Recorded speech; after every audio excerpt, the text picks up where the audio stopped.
strange jobs, unusual looks.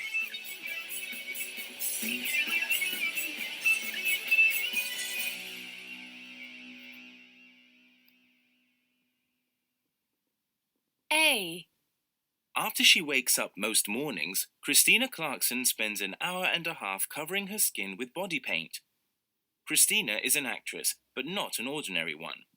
When she's not performing in the theatre, she works as a living statue. After getting into her costume, she goes down to Covent Garden and sets up her box to stand on.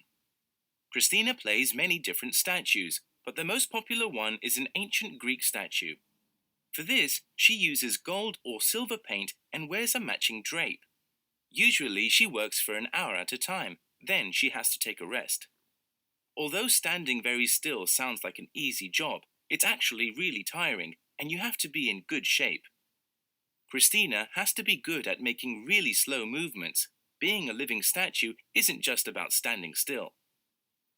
Christina needs to have good comic timing and a great sense of humor to make people laugh. Sometimes, when people are watching her, she surprises them by winking, coughing, or suddenly moving.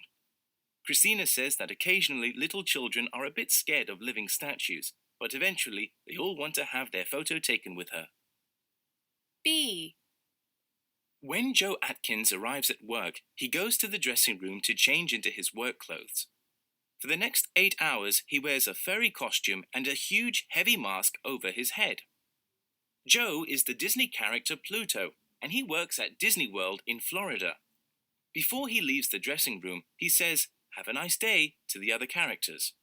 He knows that he cannot speak to anyone later because Disney characters must not speak to the visitors, and they have to be good at mime. Joe then makes his way to Cafe Mickey to welcome the visitors. He walks slowly and carefully and doesn't swing his arms or legs. He must be careful and remember that his body is at least double his normal size. One little girl looks frightened, so Pluto doesn't get too close. Joe slowly extends his hand to her parents so the little girl can see that he is friendly. One of the most important qualities for people working as a Disney character is to be patient with children and extremely tolerant. Very soon the little girl is smiling and enjoying breakfast with her new furry friend.